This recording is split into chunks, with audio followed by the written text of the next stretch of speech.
we looked at the communication matrix previously, one of the key things that we looked at was that of sending information. Now, sending information is part of your job as a communicator, but receiving information is also very important. And this is where active listening comes into play. So what I want you to consider is the fact that most of us have been listening since before we were born. In the womb, we'd hear sounds and react to them. As a child, you would hear. And there's a big difference between hearing and listening. As you grew up, you learned to listen out for certain audio cues, verbal tones. If somebody calls your name stridently, you're going to react quicker than if somebody calls it casually. So verbal cues start to feed into our hearing, and we start to learn to identify different sounds as having a higher priority than others. Now, when you become a communicator, salesperson, customer service person, whatever it is you do, you start to identify what sounds are important, and the way you listen becomes vital. Now, great customer service cannot be delivered unless you listen excellently, and that means active listening. Now, some of you may never have been taught how to listen properly, ever, because it's something we do, like breathing. And yet, breathing, good breathing, can improve our mood. If you do yoga, it can improve how we talk. If you do vocal training, if you sing, you've got to have breath control. If you're a sports person, you've got to be able to breathe. If you're giving birth, they teach you how to breathe to get things done. Same with listening. So let's look at passive listening or hearing. It's also known as lazy listening, but I call it hearing or passive. So in passive listening, your mind wanders. It will have happened today. At some point, you will have turned off. You'd have thought about something else. You might have thought about lunch. You might be thinking about it now.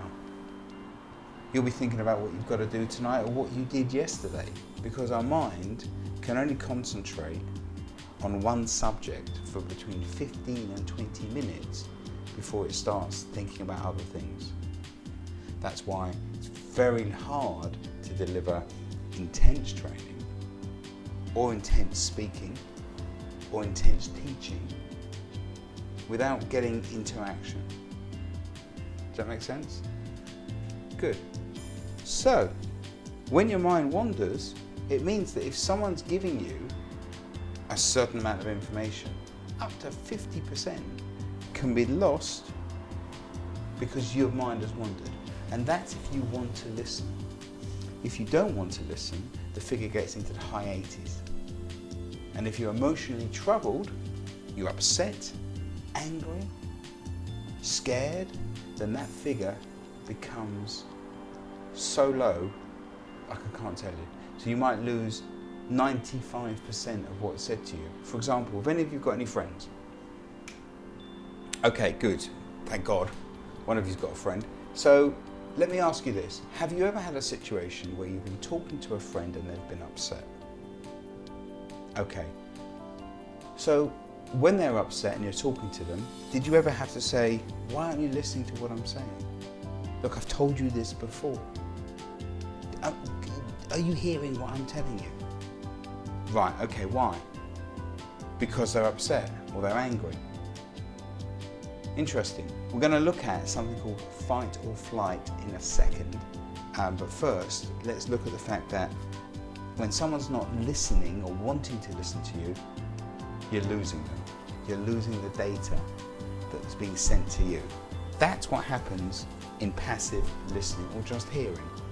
Now, if you want to give good customer service, whether that's inbound, outbound, sales, however you want to do it, you must listen actively. And active listening means focused attention. means paying attention 100% to what that person's saying. That also means not thinking about what you want to say next. And that is extremely important. Don't think about what you want to say next whilst that other person's talking. The reason that you mustn't do that is because if you're thinking about what you're going to say next, you're not actually listening to what they're saying. Because part of your mind is thinking about what you want to say next. Hence, you lose data.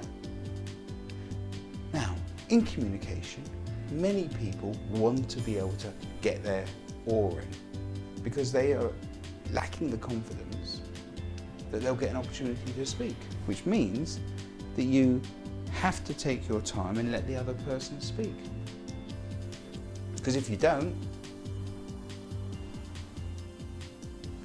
give them that time, they're going to talk forever. That's what you're thinking.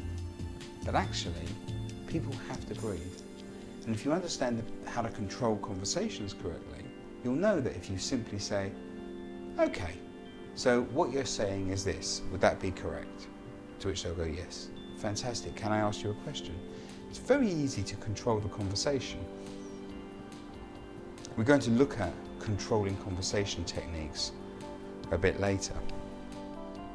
And when we look at controlling conversations, you'll see how easy it is to let people speak and how empowering it is to let people speak, how you empower others, but ultimately by empowering others, giving yourself the power to be really in control, to get a satisfactory customer outcome for you and them, and ideally a positive customer outcome. So, first tip to active listening is make notes. Ask, do you mind, even if you're on the telephone, ask, do you mind if I make some notes? Why would you do that? Okay? Why else? Because I understand you're saying it gives you time, but why? Brilliant. It lets them know that you need time to make notes. And what does that do? If they know that you're making notes, what will it do to the way they communicate with you? Okay, so because you're making notes, that gives them the knowledge that you're going to need more time, which in turn slows them down. Good. Which gives you more time. Just by saying, fantastic, would you mind if I made some notes so I don't miss anything in what we're saying? To which the person speaking will go, yes, that's fantastic.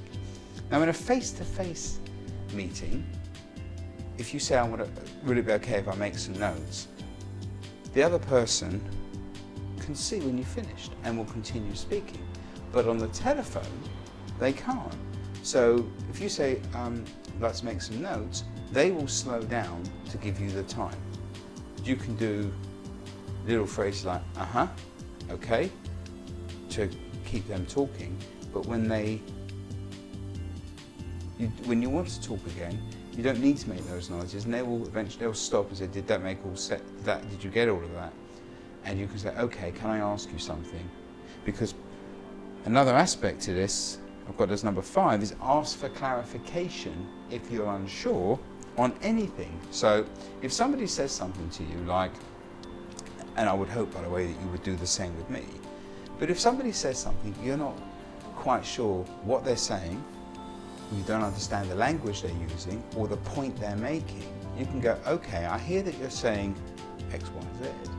Can I ask you to clarify what you mean by that, because I'm not sure that I'm understanding. Not, I don't understand you, I don't understand what's being said. Very important, otherwise you'll get people's backs up. By asking for clarification, you've slowed them down, you've taken control of the conversation, and they're happy that you're listening to them actively, because if you weren't listening, you wouldn't be asking that question. Does that make sense? Good. The third tip is to acknowledge everything. So whatever they say to you, you've got to say, okay, I hear that you're saying this, or okay, I appreciate that you're doing that. Very important with active listening. If you know you have to acknowledge, what people are saying, then you know you have to listen, which means you know you have to pay attention, which means you know you have to make notes, so that you can say, yes, okay, I appreciate you said this. And part 4, which leads on to that, you have to summarise what's been said to you at the end, so that you know that, or should I say, you have to summarise what's being said to you so they know that you know what they said. That makes sense. And you can do that throughout the conversation. You can say, okay, so what you're saying to me is that in order to actively listen, you've got to give focused attention so that you get a high percentage of data. And then you said, you've got to make notes, take your time to let the other person speak, acknowledge everything and summarise as I'm doing now, and if I wasn't sure, I'd be asking for clarification. Does that make sense? And that's active listening. Excellent.